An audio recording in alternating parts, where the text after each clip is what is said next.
Welcome back to Off Ball Takes. This is your host, Yarby Laws, and this is my co-host. Christopher Wells. We appreciate all the support on our recent content, and before we do get started, please don't forget to like and subscribe, and follow us on Instagram and TikTok at the OBT Podcast for more content and updates. Yes, so now Game 2 of the NBA Finals is now in the books. Oklahoma City, major bounce-back game. Must-win game, actually, right? Because obviously if they lose, they go down 0-2 at home. Series is probably over. Indiana takes it, but we got the response that you needed to see from Oklahoma City. 123-107. Wasn't really that close outside of the first quarter, right? The first quarter, it was a little back and forth. Indiana had a brief lead, and then from the second quarter onwards, OKC went on a big run and usually was up somewhere between like 13 to 20 or so, pretty much the rest of the way. Another really good SGA game. I think this one was even better than the first one, right? Whereas the first one was mainly just him, just kind of doing what he does as a scorer. This one was a lot more surgical, right? Where he has the ball in all these spots. OKC offensively was much better in this game, right? The ball movement was there, right? From SGA and others. A lot more drive and kick, high screens. We saw a little more of the double big lineup. They didn't play a ton. But the difference was no more micro ball, right? We no longer saw the stretches where there's like no big on the floor at all. You got a better game from Chet Holmgren. Most of his work was done in the first half, 15 and 6. Hartenstein, only 3 points, but 8 rebounds, 4 assists, plus 17 on the night. And then obviously the big story for Oklahoma City, outside of SGA, right, which we'll get into momentarily, right, was the two guys off the bench, Caruso and Aaron Wiggins, both giving you a combined 38, 20 from Caruso and 18 from Aaron Wiggins, 5 of 8 from 3 for Wiggins, 4 of 8 from 3 for Caruso. So now the series is tied up, and for SGA, like I said, and OKC in general, like I said, the offensive approach much better in this one. Because again, like in game 1, SGA had 38? 38 points. Yep. But, only 3 assists, and we talked about that, right? Where like with Oklahoma City, when there's more ball movement and they play with more pace, right? That's when their offense is going to look a lot better, right? Because, obviously, like SGA can be an awesome half-court offensive player, but they need to be able to get out in transition, and they have to move the ball faster, and it puts a lot more pressure on Indiana defensively, right? Like Indiana gave up, 123 points, right? Compared to the 110 that they limited OKC to in game 1. And it's funny, right? Because in this game, like, not as many turnovers from Indiana, right? 15 in this game as opposed to, 24 in game 1, and less in the halves, right? Because, like, they had 9 in the first half, and then they had 6 in the second half, right? And like I said, there were a couple of moments where Indiana cut the lead, and you're like, okay, is Indiana about to come back again? Didn't really happen. But we'll start off, like I said, with Oklahoma City. Like I said, awesome SGA performance, where you just got everything you wanted to, and even defensively, which I hadn't mentioned yet, right? He had 4 steals and a block. He was a big part of forcing a lot of those turnovers that you need if you're Oklahoma City, right? He had a number of possessions, like he had the one play where he kind of came up from behind and put his hand down and poked the ball loose, or Right. ripped the ball away, and that started another fast break for Oklahoma City. And, you need that, from him on both ends of the floor, because we know defensively he's good, right? But obviously when he's a big part, an even bigger part of it, again, they're going to be even better in addition to everything that he does on the offensive end of the floor. And I just felt like in game 1, it felt like Oklahoma City tried too hard to match what Indiana wants to do. And in this one, then they played more so their way. They kept the same starting 5 from game 1, which, again, wasn't the biggest problem because they were up for most of the game. But like I said, they stuck with having a big for the entire game pretty much until like the last, 2-3 minutes. Mm-hmm. And again, they won the rebounding battle, right? Like they ended up winning that 43-35, and you need to do that if you're Oklahoma City. 3-point battle, pretty much even.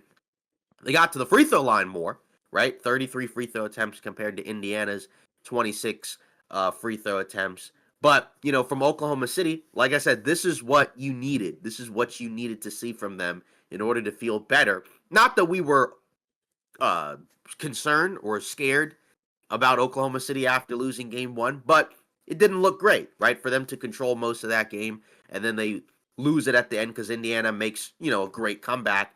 And then, for Indiana, they won game one, so they got the job done that they needed to get done.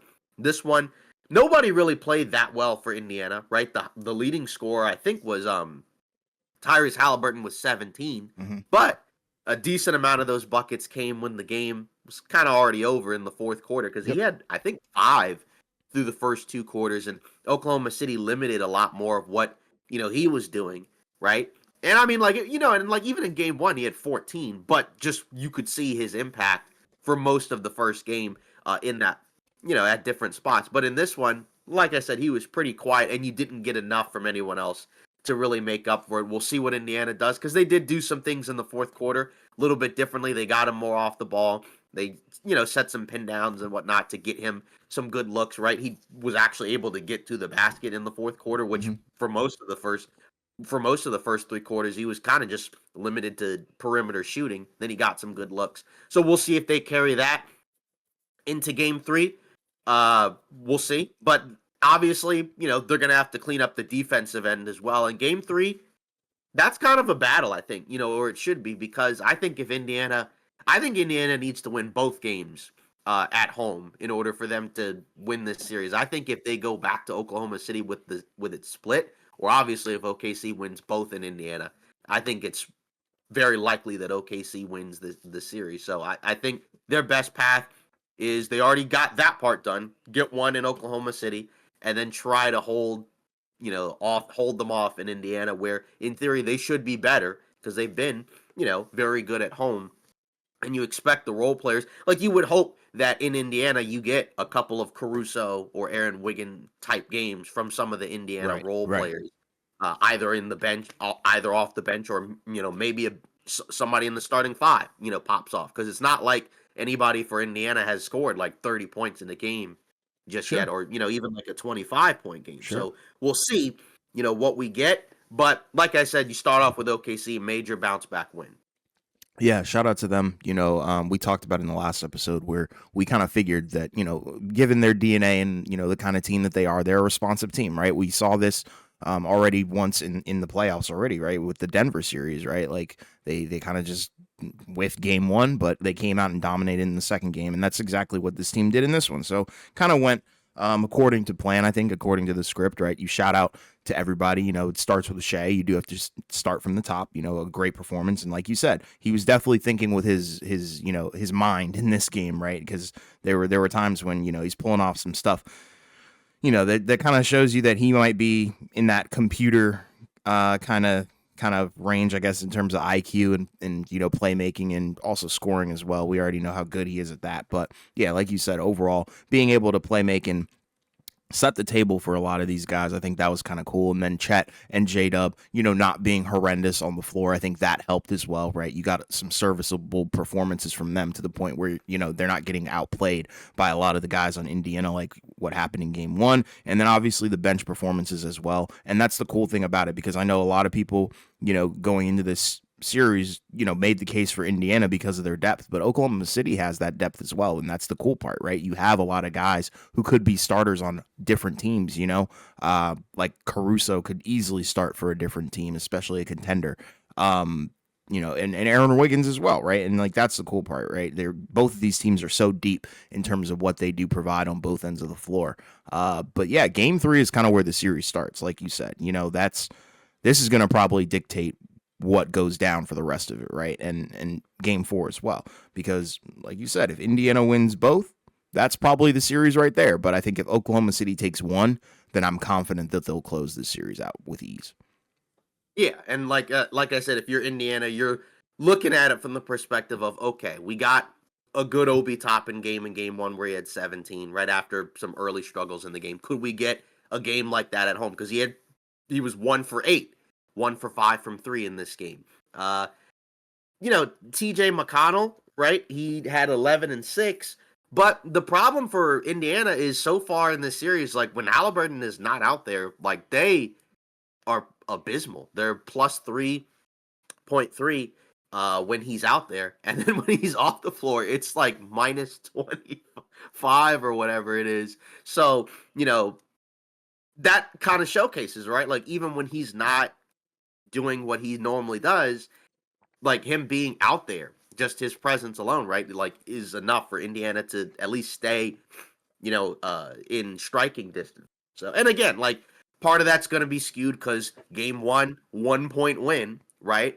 And then game 2, they got blown out. They lost by what, 16? They were down by as much as I think like 23 or whatever it was. So, we'll see. Like I said, you're going to need some of those guys off the bench to show up for Indiana. And like I said, I think, they did do some things in the second half that, make you feel okay, like maybe some of this could translate over to Indiana. But, we'll see, because game 1, OKC did control most of that game. Obviously, doesn't matter because Indiana won that game, right? But I think OKC over the course of this series, I think has shown that they are better. It's just a matter of, again, can you stop these Indiana offensive onslaughts? And then, like I said, defensively, right? Like, this game was a lot tougher for Indiana. So we'll see defensively what Indiana, can do. Because again, there were a lot of possessions where, they're getting, kind of just caught in a daze, right? Off of these screens where, again, they're setting, where Oklahoma City, their bigs are out because they're on the floor more consistently now. Hmm. So they're setting these screens, setting them higher, right? And Indiana has to either come up, right, and give up something. And in this game, they did give up a lot of those drive and kick opportunities, right? Where all of a sudden a lot of these guys are getting some good looks and, they're letting them fly. Like Caruso and Wiggins, they got off 8 threes each. And, they made most of them. They actually outscored both of those guys individually, outscored everyone for Indiana. So, the role players will probably make, all the difference in this series, honestly, right? Because I think you expect SGA by and large to have, maybe not this game, but just in general, it seems like they don't really have a great answer for slowing him down when he gets to his spots, right? And then, but for Indiana, it's going to be more of a by committee win because you're not going to expect Halliburton to give you like 25 or 30 a game. That's not how he plays, Yeah. and that's how Indiana has won and has gotten to this point, by everything that they do, right? Where it's a very balanced offensive attack, but Halliburton's still the head of the snake, right? So, what do you think of this discourse that's kind of going around, right? Where it seems like now he's kind of getting dinged up, right, for some of his performances so far. Yeah, I mean, he's a player that I think always will get the criticism just because number one of his play style and stuff like that. But when he shows up, we know how special that team can be, and I think that's probably the thing that's probably frustrating. But I don't know. It's tough because I think the injury now. I think we're getting reports of injuries. With his leg or Yeah, whatever. lower leg thing, he said. Yeah, so he's saying it's fine. Doubt that, highly doubt it.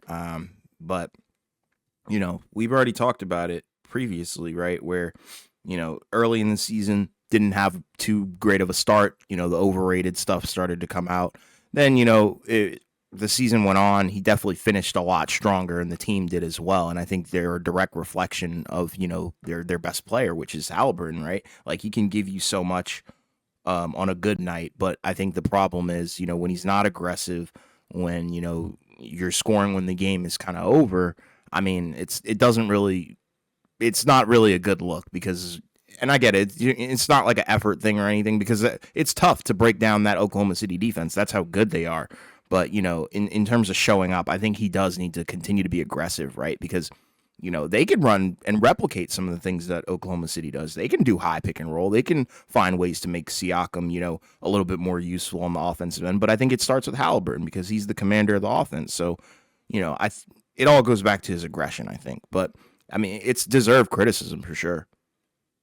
Yeah, Siakam was 3 for 11, but he was 8 of 9 from the free throw line. Yeah, I think they're, like I said, they're probably going to have to get him some more shots like off the move, Mm-hmm. right? Because I think, just straight up pick and roll is going to be a lot more difficult against this type of Oklahoma City defense, right? Like this isn't, some of the other defenses that they faced against previous teams. And like, in fairness, those teams for the majority of the regular season were ranked as, like Cleveland was ranked as a top 10 defense for most of the year. The Knicks were, below average for most of the year and then got better, right? But this is the number one defense. And it's not just that they're the number one defense, it's a historic defensive team where it's a lot of guys that have a ton of length that are very handsy. And like, people complain about like sometimes like they do get away with, contact that other teams may not necessarily get away with, but it's something you kind of have to deal with, right? Because again, they are, when now that they have the two bigs, they're not as tiny as they were before, like say last season, but they still have a lot of guys that because they're not 6'10", 6'8", they do have to be more physical on the defensive end, and that can be a challenge for some of these guys. But that's why like say for Indiana, say in the fourth quarter of game one, that's why they went with Nembhard with the ball in his hands, right? As opposed to Halliburton, right? Just a different type of look offensively. But, the bench for Indiana, it is something to think about. I think you may have to probably ride the starters a little bit more because I just don't necessarily know, what I'm going to get from some of these guys off the bench. And again, like part of that, when they're in Indiana, they may just be better. But I think, I don't know, but I think you're going to have to probably get some higher level performances from some of these other guys. And like I said, I think what I mentioned with Halliburton, there are ways that they, tried to get him free. We'll see what Turner does because he had some stretches where like he's attacking Chet. But, like either way, you're still going to have a better game from some of these guys. And I think that's probably where it starts. And like I said, we'll see. But Indiana, I think, has to win both.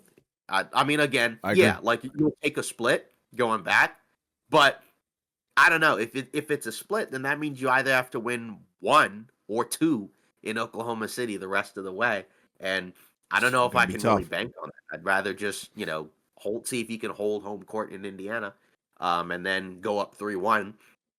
Then just go from there. So we'll see what happens. But like I said, I would think game 3 might be a more competitive game, but who knows, right? Because OKC, maybe they figured some stuff out against Indiana, and we'll see what Indiana counters in terms of game 3. Like what do you think that we're gonna try to see more of from Indiana in game 3? Because I know I mentioned a couple things, but maybe there's some other things that you saw that I just probably maybe hadn't noticed or thought about yet. I mean, it's going to come down to the role players, I think. And, like you said, they're a team for sure where they have to win by committee, right? Like everybody's going to have to chip in and pull their own weight because they don't have, a superstar that can carry the load like a guy like Shai and or Luka or something like that, right? Like, and Halliburton is a centerpiece of an offense. That's not, don't get me wrong, like he's great, but he does things a little bit differently, right? He thrives off of getting others involved, and that kind of heats himself up. So, I am curious, what they are going to do. Like I said, I would kind of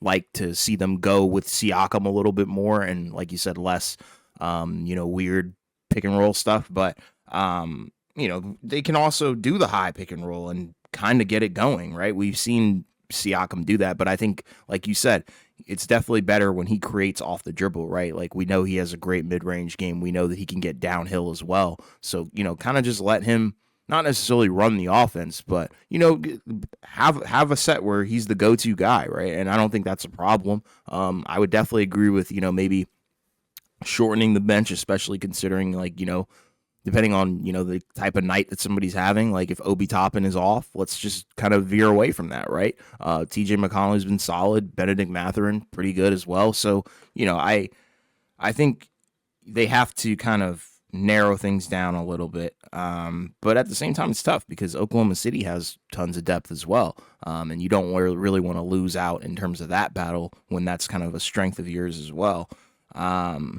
But yeah, it's going to be interesting because I don't really know how you can technically adjust against this Oklahoma City team in a 7-game series.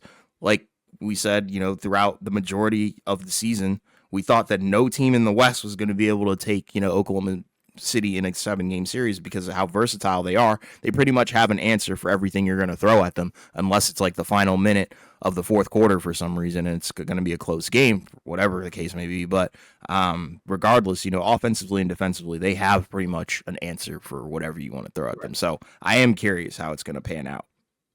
Is there a specific guy off the bench for Indiana that you're kind of looking at where it's like he needs to have a big game? Mathurin, for sure. I think Mathurin, what he can provide on the offensive end is pretty special. But how likely is that going to be? Because you look at Oklahoma City's defense. Like sort of limited him very well. And as impactful for the Pacers in the last couple of series. He had a couple games against the Knicks, but, by and large, it hasn't really been him as much off the bench. It's kind of been some of the other dudes. I would say Obi Toppin needs to show up as well, right? He needs to hit his outside shots. He can't just be, left wide open and they're not going in, because in game one he was a very key piece for them in game one. So if they want to replicate some of that black magic, then they're gonna have to freaking Obi Toppin's gonna have to hit threes. Mathurin's gonna have to be engaged on both ends of the floor. McConnell's gonna have to be the floor general for the bench unit, and Halliburton's going to have to be aggressive, right? Like, that's the recipe for success. They can't veer away from that. And granted, the problem is it's pretty much all performance-based with this team, right? Like, if they have a bad night, I just don't think they're going to win, and Oklahoma City is pretty privy at giving out bad nights to teams, so.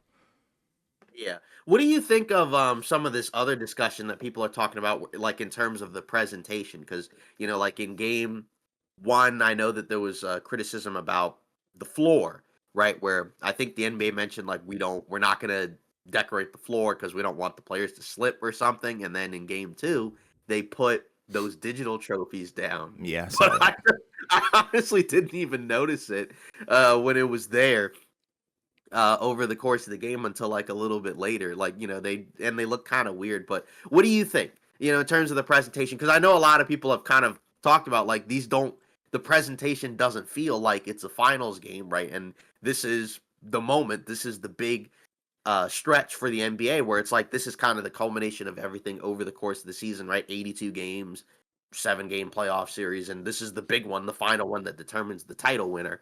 And it doesn't feel like that it's, held up to its end of the bargain in terms of the presentation. What are you thinking about that? Yeah, I agree wholeheartedly, right? It's been relatively underwhelming, right? Because I remember, like growing up and watching the finals, right?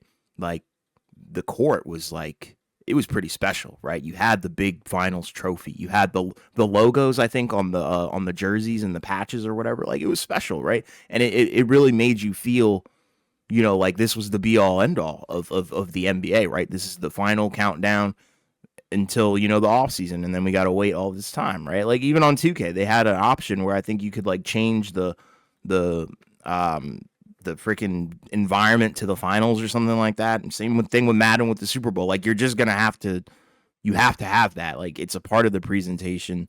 I don't know. I feel like it's kind of unfortunate because then they put the digital trophies, and those, they didn't even have like the title, the finals. It was just the trophy, and it looked like it would look like a clip art version of the trophy. I'm gonna be honest. Yeah. And I was like, that's not a good look, especially when it was blatantly bad. Like, because those they're like digitally scanned onto the overlays, and it just like looks it looks so out of place. But I don't know. I feel very discouraged because they used to really go all out, and it's funny that the in-season tournament the in-season tournament, the cup, the NBA Cup has more I guess flair to it than the culmination of the NBA season. That's just wild to me. So I'm curious, what the adjustment is going to be there. I don't know why we ever really got rid of, a lot of the big finals presentations, but yeah, I would agree with people, the majority of people who've been saying,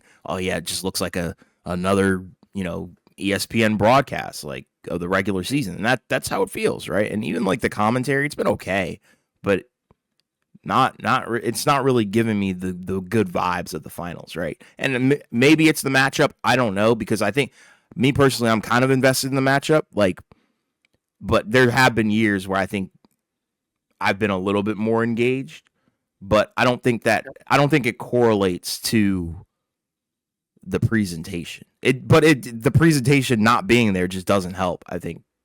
when you're trying to And it's sell a kinda product. Yeah, and it's funny how, you mentioned the investment, right? Because they put out the ratings again, right, for game 2, Mm-hmm. and kind of expected, right? It was worse than the first game. Yeah. Right? So it was it declined nearly 30% from Mavs Celtics a year ago. And the Mavs Celtics one I don't think had necessarily crazy viewership either, right? Because like that game in game 1 was a blowout very quickly, right? And then people turned it off. I think people thought it would be a good finals going in, and then it's kind of a beatdown. But the other night, right? That's the least watched game 2 since Heat Lakers in the bubble, right? And obviously the bubble had its own share of things going on, right? Because it was 2020, it was COVID, and all the other stuff going on. So it's kind of funny how you mentioned that, right? Where it feels like, yeah, it doesn't seem like there's as much investment in this one. Yeah. It is weird. I don't know. Yeah. So, and why do we think that is? Maybe the markets, right? Like, I think a lot of people don't necessarily know a lot of these players, right? Because it kind of goes back to the whole face of the league thing, right? You don't have a guy who I think, the average casual basketball fan, right? When, they turn on the NBA, all they really watch is like the playoffs, right? Like everybody knows Braun, KD, Curry, like there's none of that, right? It's a new era of guys, right? And it's Shai and Halliburton. I guarantee you, a lot of people wouldn't know who those guys are if you ask them on the street, right? Whereas if you ask like somebody, it's like, do you know who KD is? Do you know who Braun is? Like, I think it's a little bit different, and like, right. I don't know. I think it has something to do with people don't really care about Oklahoma City, the city, in terms of like the market. Indiana, I think, obviously we know basketball mecca for sure, or at least one of them. But even then, it feels like it's a whole. It feels like they're at a massive disadvantage because they were, labeled as severe underdogs. So people are already going into the finals, I think, with the predetermined notion that, oh yeah, Oklahoma City's going to wipe the floor with these people. That's what I think is going on. It's just funny because say like last year, right? Celtics, Mavs, right? Boston, Dallas, those are not necessarily small markets. And, obviously, like say with like a Luka and a Tatum, like they're not in the same recognizable tier, obviously, as the other guys. I don't know. I think Tatum might be, though. People know who those guys, like those guys have been fixtures in the playoffs for a while. Like those are bigger, those are more well-known players, I would say, than SGA and Halliburton. And even then, like the viewership kind of tailed off, but part of that was because it was a beatdown, right? And it's Boston too. Like, yeah, but it's funny because like going into the finals last year, right? Most people thought it'd be a more competitive series, and then it was a 5-game series. Boston, I think, went up 3-0, right? If I'm not mistaken, right? Because I remember, when we were talking about all that. So it is kind of funny. And there's some people who've done some research on this, and there's a guy, Ethan Strauss, and he pointed out in some of his stuff that he kind of saw that like it seems like the earlier rounds of the playoffs do relatively fine, where it's like pretty comparable, or in some cases maybe a little better than some previous ones. But once you get to the finals, it kind of tops off, right? Where it's like, for whatever reason, right, there's not as much interest. And maybe that could be as simple as like the last few finals have all been mostly personalities that not as many people are as invested in, because it's like, but I do kind of wonder, because say like with Oklahoma City, right, like we all kind of figured they'd be really good this year, right? Like, I mean, not everybody had them going into the finals, but like they were over under was like 60 wins, but they didn't get a Christmas game. They'll get one now, and Indiana will probably get one. But I do think it's just kind of a funny conversation, because you do kind of wonder, like, what can you realistically do to improve that? Because it's natural. There's nothing you can do. It's going to be utterly dependent on who is in the finals and what kind of basketball they're playing as well, right? Like, think of like the all-time finals, right? Like everybody thinks of the 3-1 comeback. Yeah, that's amazing because it's a 3-1 comeback. That's so rare and so special. Right. You're never going to get that kind of viewership ever again, right? Unless there is something. Exactly. But if you have another, situation like that where, yeah, it is two of the best players in the league duking it out and two of the best teams in the league, you know, that I don't think that's what we have here. Like, respectfully, I love Indiana and their story, but they're not like they're not a powerhouse, if that makes sense, right? They're severe underdogs in this matchup. I think it would be probably better if we would have had a different team than Indiana. Like, if we would have had Boston, I think that would have been insane.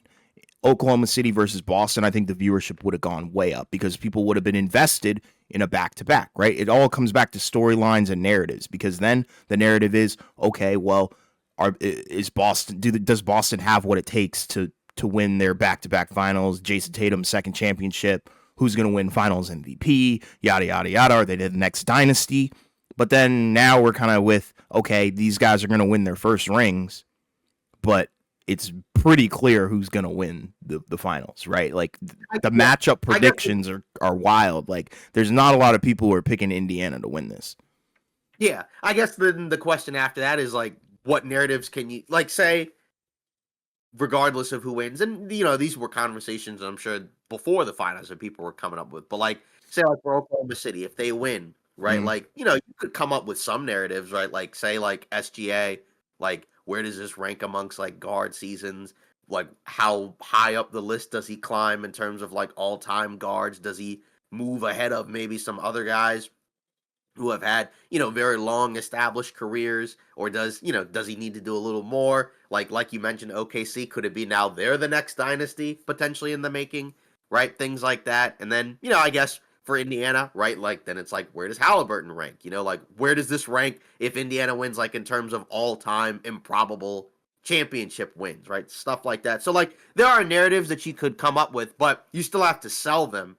And even in selling them, like, people still have to, like you said, kind of be invested in it. So it is what it is. We'll see going forward, right? Because, like, obviously, like, ABC and ESPN are going to have the finals from here on out anyways. Like, even with the new media deal, like, those are regular season games, if I'm not mistaken. Like, you're not going to see the finals on No, Amazon or no. But see. my Those thing, are the the thing that you're talking about with, like, the narratives and storylines, though, it has to be something that the casual fan is invested in. Like, the casual fan thinks Shai is a free throw freaking merchant, respectfully. So, like, they're not gonna be, invested in ranking. Where does he rank? If anything, that's gonna belittle him, and they're gonna, severely underrate him. I would feel like, right? Like, I don't think, like, if you were to ask a casual NBA fan, where does this season rank for Shai? If he wins, well, we already know that he won MVP. If he wins Finals MVP and his first ring all in one, I mean, like, I don't think a casual fan is going to be too thrilled about saying that when they already have the preconceived notion that the guy is a foul baiter and Oklahoma City has, the ref's favor or whatever, right? Like, that, I just don't think that's, you can't, I just don't think you can sell that to the casual. And unfortunately, that's the problem. The casual is what runs your entire, organization, right? Like, you have to cater to the casual. And unfortunately, it's tough. It's an uphill battle because realistically, it has to be natural. It has to be, right? right. So yeah, we'll see, what goes on and what happens as the finals come to a close. Again, I think game one, I think, helped make it a more interesting series, right? Like, say if Oklahoma City, had kind of held on to win game one. And, like, you never, playoff games and whatnot, they don't always go in the same direction, right? Because sometimes it's based off of what happens as a response. Like, say if OKC, holds on game one, that doesn't automatically guarantee that in game two you get this kind of response where it's a blowout. Maybe you do, but it's not a guarantee, right? Like, because we'll see a lot of times where, like, the road team will win game one and then they'll get smacked around in game two because the home team puts up a desperation response because they have to, right? You can't go down 0-2 at home. Sometimes it doesn't matter, right? Like, Cleveland had a response in game two against the Pacers where they were up for most of the game. Then look at what happened. They ended up blowing it right at the end. And Indiana makes that miraculous, not miraculous at this point. That's just what they do. So, we'll see what happens as we go on. But now, after that, guess we'll, get into, some other talk, I guess, that's been going on around the league. So, we'll start off and kind of just mention there's a couple of guys that seems like for all intents and purposes are going to be out for a little while to start the season, right? You got Zach Edey for the Grizzlies. He's going to miss some time, with the ankle surgery. So that obviously is unfortunate for him. It means he's got to spend some time rehabbing. We'll see what happens with the Grizzlies. And then the other big one, right, even more significant, is Darius Garland, right? Because he, the other day, had toe surgery. And so now he's going to be out for at least 4 to 5 months. And much like Edey, he's probably going to miss time to begin the season. And that shakes some things up for Cleveland, right? Because he's been in some trade rumors recently. I don't know if Cleveland actually was going to trade him, right? But there's been talks about they're more open to the idea of potentially moving him. But you would think this may put a little bit of a damper in that because, now, he's going to miss. I think they kind of said as a quote, he could miss like 10 regular season games, which isn't a ton, right? But like still 4 to 5 months, that's a big deal.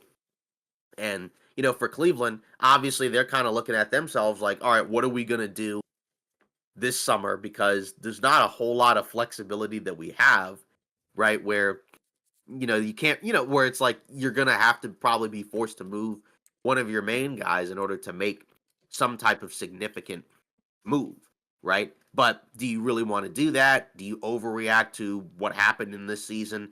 Some of that you could explain away due to injury, not them getting crushed, but maybe then you kind of pivot to, all right, well then maybe not him, maybe it's Jared Allen. Let's see what happens. Or like I said, do they just kind of run it back and wait for him to get healthy? Yeah, I think they're probably going to end up running it back. But I think this opens up the opportunity for us to potentially have a tougher conversation about Darius Garland, right? I think we're both advocates of, your best ability is your availability. If you're not available, what are we doing, right? Like you can have a great regular season, you can get all these wins, but if it doesn't translate to postseason success and you're sidelined because of it, and then when you do try and play, you're nowhere near 100% and borderline unplayable, that opens up a tough conversation. We've seen this in the past where players' durability does, hinder where I think, you can rank them, what kind of opportunities they're going to have. It's unfortunate, but I think this is the precursor to one of those kinds of conversations that we might have to end up having in a couple of seasons or next season. Who knows?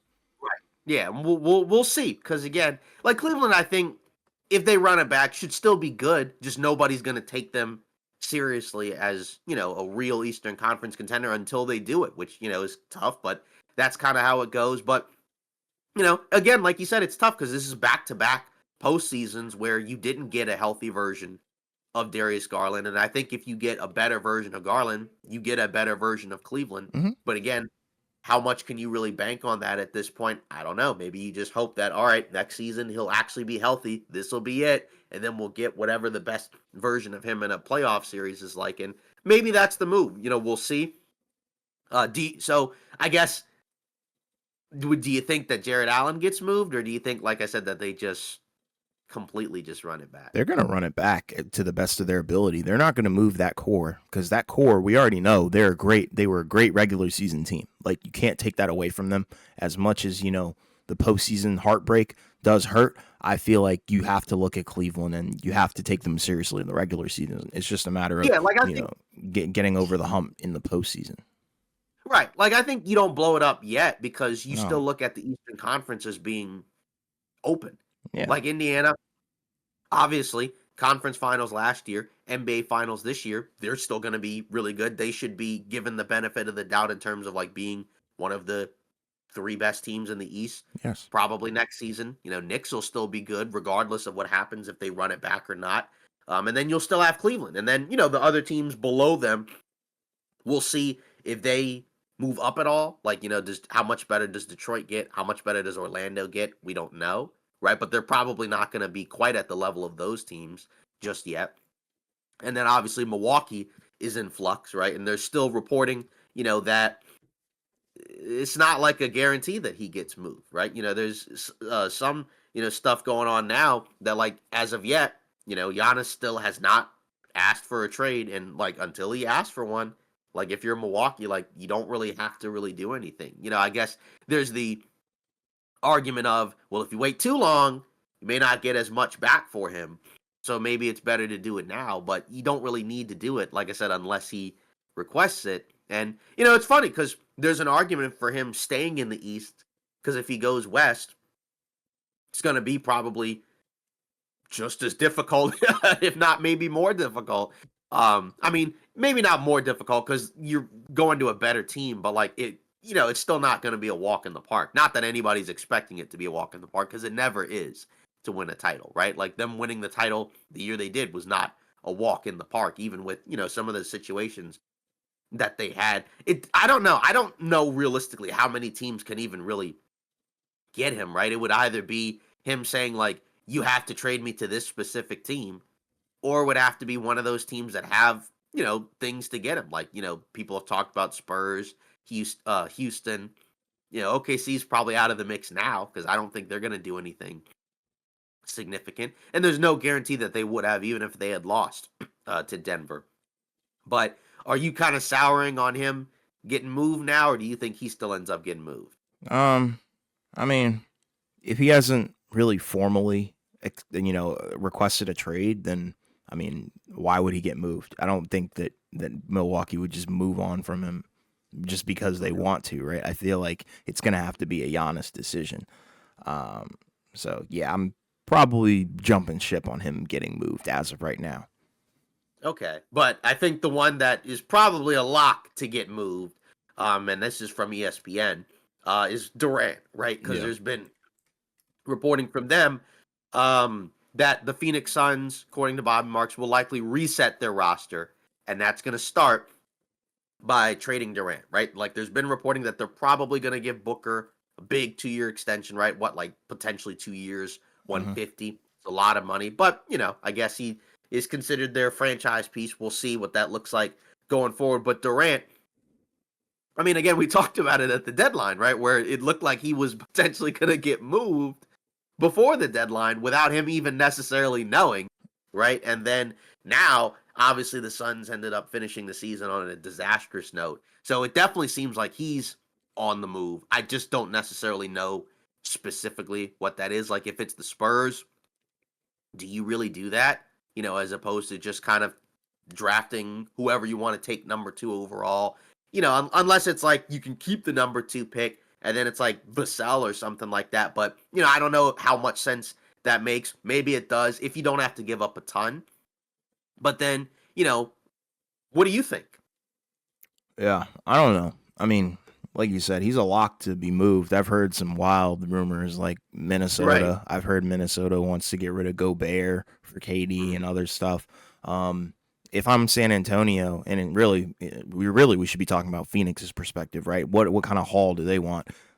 Yeah, that number 2 pick would have to be included if he's going to San Antonio. Like respectfully, like you need. I don't think the Spurs do that. No, they would never do that. They're gonna draft Dylan Harper or whoever they want to take. I don't know, but I would assume it's Dylan Harper, and they'll be okay with that, right? Like that's fine. But for Phoenix's perspective, you gotta get this situation handled ASAP. In probably the next few weeks, we'll get the nice, good, big red beacon and the alert that Katie has been moved somewhere. Like you said, it's a matter of where, because I feel like it's probably the money that's the issue, right? Like system wise and fit wise, I feel like he's pretty He could fit anywhere. yeah, like he can be a number 1 or a number 2 option on pretty much any team in the league right now.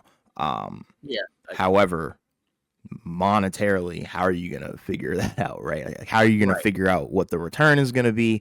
Is Phoenix gonna be willing to take the L if it's a bad return, right? Also, does Durant have input? There's so many factors that we don't even know. Like they could just ship The him other off to team wherever they want. The other team that keeps coming up is the New York Knicks, right? Because Yeah, Brian Windhorst, he's kept mentioning that, and Shams even mentioned, last time we were on, right, that was a team, right, that had called, or I guess, yeah, had called about Kevin Durant, and made an offer for him at the deadline. Like, so would you prefer that for him over the Spurs? You think? yeah, I would. Like, I guess for you, right, since that's your favorite player, like, where do you want to see him go? Like, which team do you think he goes to has like the best chance of doing something, Yeah, of the realistic ones, right? Because like we're not talking about teams that he probably doesn't get moved to. yeah, it's interesting. Like we're not talking about like Toronto and stuff like that, but like just in terms of the other teams that have been mentioned, like which one is your favorite destination? I I don't know. I mean, like in theory, I love the Spurs, right? Like that would be amazing. Depends on Okay. what the roster looks like once he gets there, right? Is it going to be completely bare bones, depending on what that looks like? I don't think that's realistic.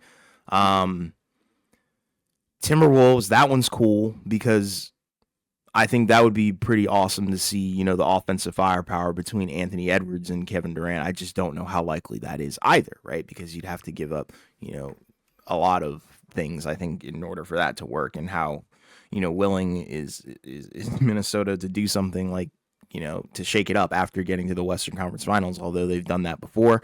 New York is interesting.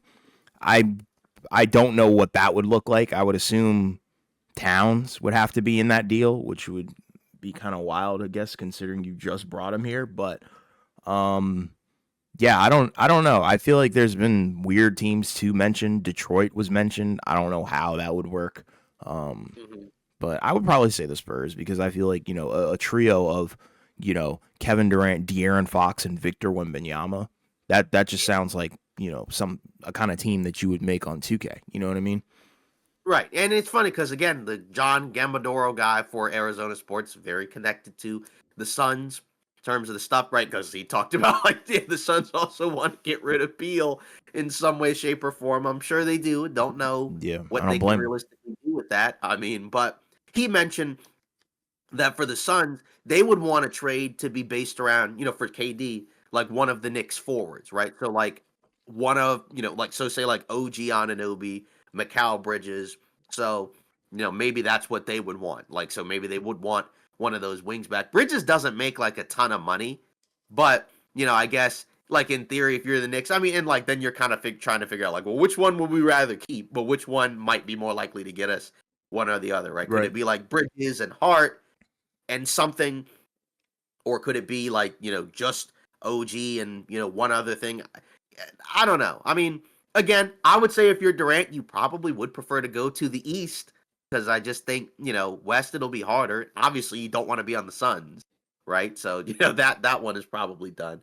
So we'll see, but I either way, once the finals are over, right, you're gonna start getting all these rumors heating up because you'll have that, you'll have the draft, and it'll be a busy discussion. Obviously, we still have the finals right now, so that's the focus. But we know these teams are already talking and making calls and trying to figure out what they're gonna do, right? Just like the Knicks are trying to figure out their coach situation, right? With is it Kidd or is it someone else? So we'll see as this stuff starts to heat up. But again, this should be another pretty involved offseason where I think you're going to see a number of moves, regardless of whether or not Giannis gets moved. But I think in order for it to be like the craziest one that we've seen, like Giannis would definitely have to be moved, and there's not a guarantee for that. But Yeah. we'll see. Yeah, I agree. Yeah, so now we'll close out the episode, like we usually do, right? Where we, pick a comment, from one of our places. And we did get one. This actually came from our Instagram post, right? Like I said, the one where we have the typical polls that we do. And the comment said from Ryan Schmidt 28, Sirs and six, so Pacers. Winning while playing that bad of a game is a very good sign for them. This is coming off of that game one, right? Our short that we did about the Pacers. So that was his comment. Yeah, I mean, I could understand the logic for sure, especially, if you do want to overreact after game one. But, I think game two, you could also overreact to as well and have the inverse. You can say Oklahoma City in 6 easily, because just how they pretty much blew them out from start to finish. Yeah, and then and then for our poll, it was will the Pacers pull off the upset, and 100% said yes.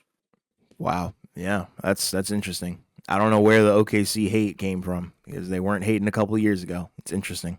Well, also it was funny because in our last poll, it was like 100% that they're going to win, right? See what I'm And so saying? now, Weird. it goes back and forth, but we'll see, obviously. But I think both you and I still feel confident about Oklahoma City winning this series. But either way, I think it's been a better series than I think you would have hoped for so far. Just, hopefully game three is a competitive game, right? Like, because if it's just an OKC beat down the rest of the way, obviously it's good for our picks. I mean, I picked Oklahoma City in 6, you picked them in 5, but either way, like for my pick, I'm hoping a competitive Sure.